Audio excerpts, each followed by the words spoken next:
Pakai bahasa Indonesia atau Sunda Mas Andi? Mana tuh Sunda apa Kawai? Biar semuanya ya. Bismillahirrahmanirrahim. Wah, cicitnya mahal. Oh,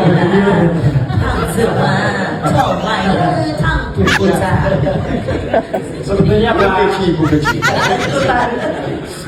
Sebenarnya Pak Wali Kota sendiri sudah mensosialisasikan tasik itu semacam payung begini Pak Sandi.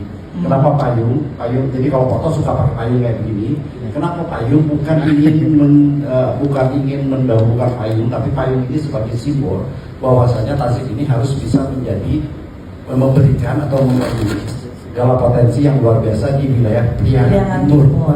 Jadi bukan kota Tasik aja Pak.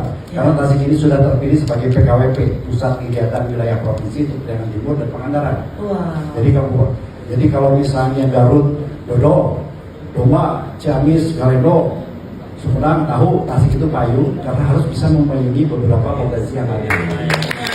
Jadi walaupun memang di kita banyak juga potensinya Pak, saya ternyata kita dapat penghargaan dari Bori kemarin untuk Kupat Tahu Tanjung. Tadi Pak Sandi sangat luar biasa tadi bicara segala macam. Sekarang ini betul Pak, banyak sekali anak-anak muda terutama, saya juga mungkin bagian dari itu. Walaupun saya muda Pak, mukanya gak jauh beda sama muda. Jadi saya sempat tanya Pak Sandi, ini kisah nyata, Allah ini kejadian nyata di beberapa tempat, di beberapa kampus dan sekolah. Ketika saya tanya Bestong, masyarakat Tasik banyak yang nggak tahu anak muda. Padahal Bestong itu adalah taruh rumahnya Tasik, sendalnya Tasik yang katanya di salah satu perusahaan sudah dikirim ke Malaysia, sama Malaysia, itu Bestong. Bestong itu sama dengan Talumpa. Ada juga Mendong. Mendong itu tikar Pak, udah diekspor ke dunia. Kita juga pengen menghayal, saya menghayal bahasa perusahaan mungkin ASN kalau bisa dan atau atau gimana pakai tikernya tikar Mendong Pak. Gak ada kenal. Dan anak muda nggak tahu, paling cuma 4 orang yang tahu. Tapi ketika saya tanya bencong, mereka tahu Pak. Saya bingung gitu kan. Jadi mana yang harus saya produksi gitu? Mendong Pak. Mendong ya. Maksudnya ini cita-cita negara, pemerintah bilang bahwa harus membangun yang namanya wawasan kenasionalan. Saya rasa nggak mungkin Pak kalau tidak ada wawasan kelokalan. Ini yang saya sebutkan.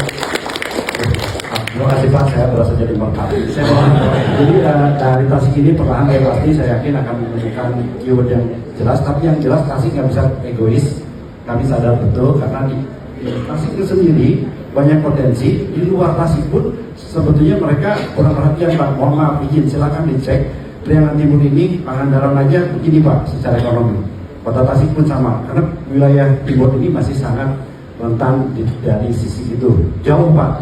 Contoh kecil, kota Tasik ini APBD-nya sama dengan kota Cimahi. Kota Tasik itu 10 kecamatan, 69 kelurahan. Sementara Cimahi cuma 12 kelurahan, lokasinya tengah kota. Kalau ke Tasik kan nggak nyetar dangdut aja terasa belok Pak, terasa dangdutan Pak. Jalan-jalan begini Pak. Maka betul kata Bapak harus sudah mulai diaktifasi lagi bandara, diperbaiki lagi stasiun kereta apinya supaya ada jalur khusus buat Tasik karena Tasik harus menjadi sentral atau epicentrum untuk wilayah Priangan Timur. Itu mungkin sekedar informasi saja dari saya. Terima kasih. Mohon maaf apabila kurang-kurang. Insya Allah saya siap menerima besek dalam bentuk apapun. Assalamualaikum warahmatullahi wabarakatuh. Waalaikumsalam warahmatullahi wabarakatuh. Luar biasa.